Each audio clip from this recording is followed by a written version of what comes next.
Bueno, vamos a entrarle a este tema y a otros, por supuesto, con la senadora Kenia López Rabadán, la presidenta de la Comisión de Derechos Humanos del Senado de la República. Muchas gracias, senadora Kenia. ¿Cómo estás? Muchas gracias por la invitación. Buenas noches. Oye, hay mucho que platicar, ahora le entramos a este asunto, pero antes quisiera, pues en tu calidad de presidenta de la Comisión de Derechos Humanos del Senado, una opinión sobre esto que hemos visto, por desgracia, cada vez de manera más frecuente, más constante, estas humillaciones a elementos del Ejército, de la Guardia Nacional en diferentes puntos de nuestro país. A ver, a mí me parece que hay que tener muy claro que los derechos humanos son para todos, tanto para los ciudadanos como para quienes también resguardan la seguridad de los ciudadanos. Lo que debemos de avanzar y entender en este, en este contexto de país, Manuel, es que el ciudadano debe de saber hasta dónde comportarse y cómo comportarse, en qué espacio, y obvio, con la seguridad de que su autoridad le va a respetar sus derechos humanos, pero a la inversa, que también la autoridad, el que quieras, el Ejército, Policía, Marina, la autoridad que quieras,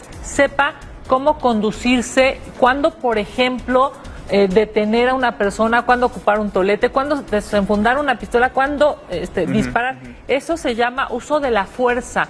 El problema lamentable que tenemos en nuestro país es que ni unos ni otros tenemos claro, digamos, ni el ciudadano ni el policía tiene claro qué derechos tiene y hasta dónde tiene, digamos, su interlocutor que respetarse. Yo te diría, parece haber como una desconfianza mutua, ¿no? Entre ciudadano y autoridad, autoridad y ciudadano. Necesitamos reconocer que los ciudadanos tienen derechos, se les tienen que respetar, pero también las autoridades tienen derechos y se les tienen que respetar. Porque hemos visto apenas este fin de semana, pero nos podríamos remitir a mayo en la Huacana, en Michoacán, en donde los elementos del Ejército son despojados de sus armas, son humillados, son videograbados además y luego viralizados en redes sociales. El presidente en aquel momento les aplaudía la prudencia y quizá en alguien tenga que caber la prudencia, pero el que las autoridades estén llegando a ser autoridades y no puedan serlo, porque hay grupos muy mezclados que no sabría ni siquiera cómo calificarlos. Hay quienes dicen que son ciudadanos, hay quienes hablan de autodefensas, hay quienes mencionan que son integrantes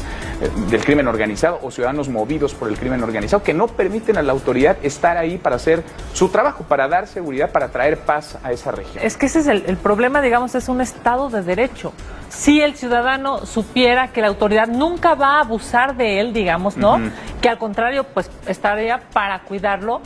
Y evidentemente también el policía o la autoridad sabría que su trabajo es respetado. Eso se llama respeto a la ley, Estado de Derecho. El problema, digamos, o la deficiencia que tenemos en nuestro país es que pues a veces escuchamos que el gobierno está sentado con organizaciones delincuenciales y por el otro lado vemos violentaciones de los ciudadanos a la propia autoridad o a la propia institución que debería de primero respetarla y además cuidarlo.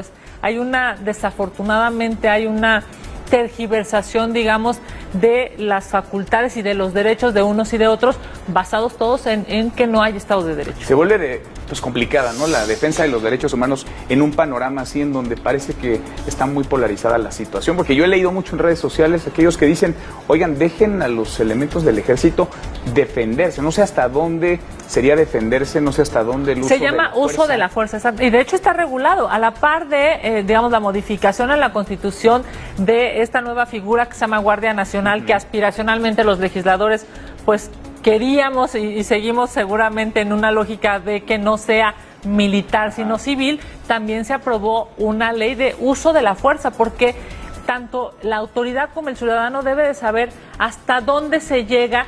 Por ejemplo, tú has visto, seguramente muchos de nosotros hemos visto videos de gente en otros países en donde se detiene y hay un protocolo muy claro.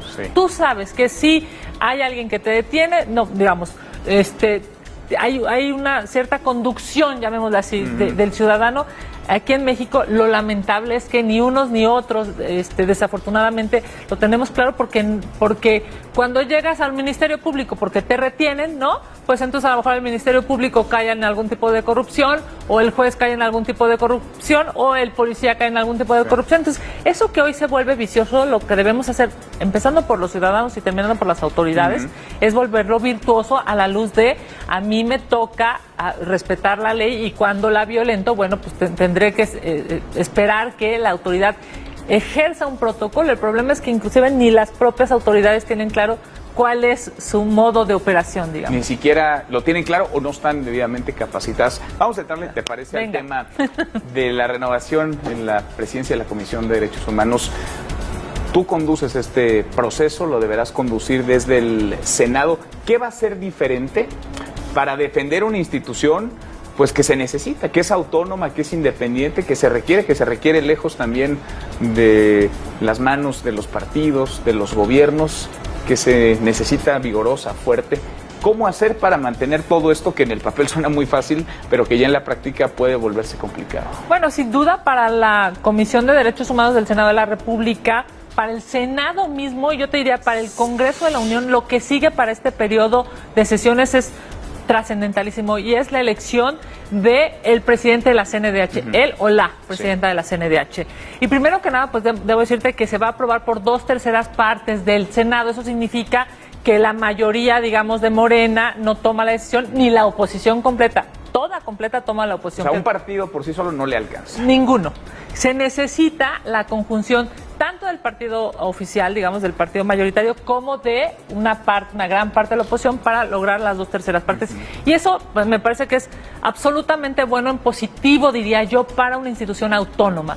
Porque primero habremos de buscar el mejor perfil, mujer u hombre, que garantice prioritariamente autonomía. No es nada, digamos, no es nada fácil, porque se vuelve muy tentador desde el poder, pues meter la mano para que termine quedando alguien a modo, alguien pues subordinado de las decisiones de este ejecutivo o de otros ejecutivos en pasados, digamos, ¿no? Sí. Entonces, lo que nos toca ahora en el Senado es buscar los mecanismos, yo te diría, de transparencia, de parlamento abierto, ahora que hablamos tanto de ¿Qué parlamento. es eso de parlamento abierto? Exacto, ahora que hablamos tanto de parlamento abierto, pues es que el Senado, en este caso, abra sus puertas a organizaciones no gubernamentales, especialistas, a medios de comunicación, a gente que ha hecho, digamos, de la defensa de los derechos humanos su vida, para que diga el mejor perfil desde mi perspectiva como, digamos, como especialista o como organización es tal persona. O sea, los ciudadanos van a poder ir a proponer, las organizaciones van a poder Estamos construyendo, digamos, una primera, una especie como de propuesta que habremos de agrupar todos los partidos políticos. O sea, yo presido la comisión. No es una decisión personalísima, menos si por mí fuera, bueno, lo abriría lo más posible. Yo espero de verdad que el grupo parlamentario de Morena tenga también esa apertura, o sea, esa claridad, porque en tanto más abras hoy un proceso de esa envergadura, pues es mucho más claro, es más aceptado socialmente y yo diría es más transparente para quien se elija. ¿Qué dice la ley? Bueno, pues tiene que ser un experto en derechos humanos, prioritariamente abogado, ¿no?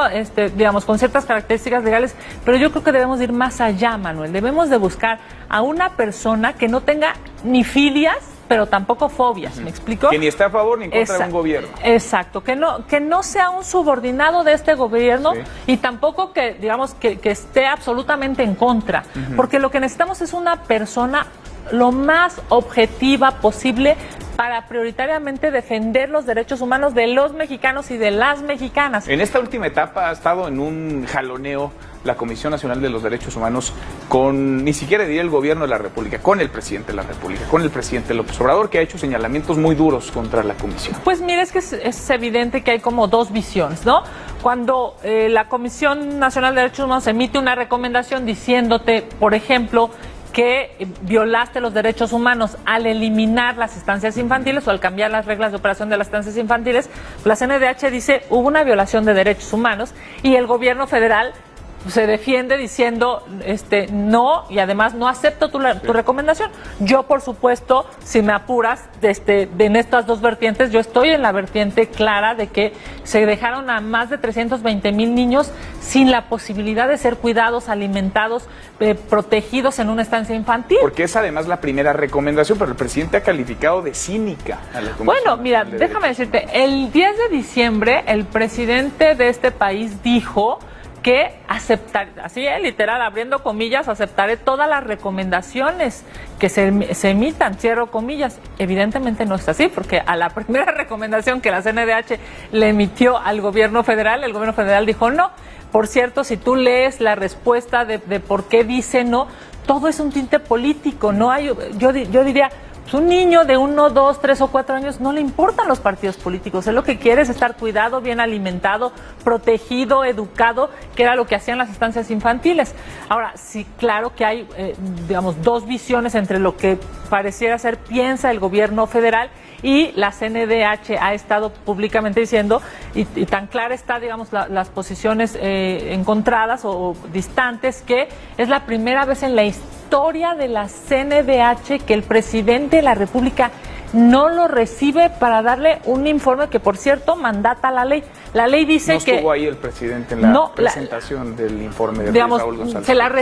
Se la recibió la secretaria de Gobernación. Sí. La ley dice que el ombudsman, tiene que darle un informe al Poder Ejecutivo, al Poder Legislativo y al Poder Judicial. La Corte, los ministros de la Corte sesionaron para recibir el informe. En el Congreso, la Comisión Permanente, los legisladores, senadores y diputados en sesión recibieron el informe del ombudsman. El Ejecutivo lo mandó con la Secretaría de Gobernación. En esta lógica, pues, de no priorizar los derechos humanos, a mí me parece que es un tema, pues, bien complicado de esta administración. Ojalá y cambien en esta lógica. La mejor manera de cambiar esta lógica, por cierto, es dándoles más recursos a propósito del presupuesto para el 2020. El peor presupuesto, digamos, que se ha tenido en términos de, lo decías ahora, digamos, la comisión de víctimas, el mecanismo de protección a defensores de derechos humanos, periodistas, las subsecretarías de derechos humanos del ramo, todas han sufrido una merma, una baja en este cóctel, digamos, con todo este diagnóstico, pues se vuelve mucho más importante todavía el proceso, ¿no? Porque si se van a necesitar 2/3 partes de los votos, pues se van a necesitar los votos de Morena, forzosamente, a lo mejor del PAN también, a lo mejor unos del PRI, a lo mejor uno que otro del PRD, pero los de Morena se necesitan indudablemente. ¿Ahí hay manera de acercar las posiciones? Pues mira, debemos de tener de verdad una visión de Estado para esta definición. Estás hablando de un organismo autónomo, independiente, no subordinado, no con una filia partidista, que no sea ni priista, ni panista, ni perredista, ni morenista. Digamos, esa tendría que ser la lógica, aunque lo eligen, evidentemente, los grupos parlamentarios.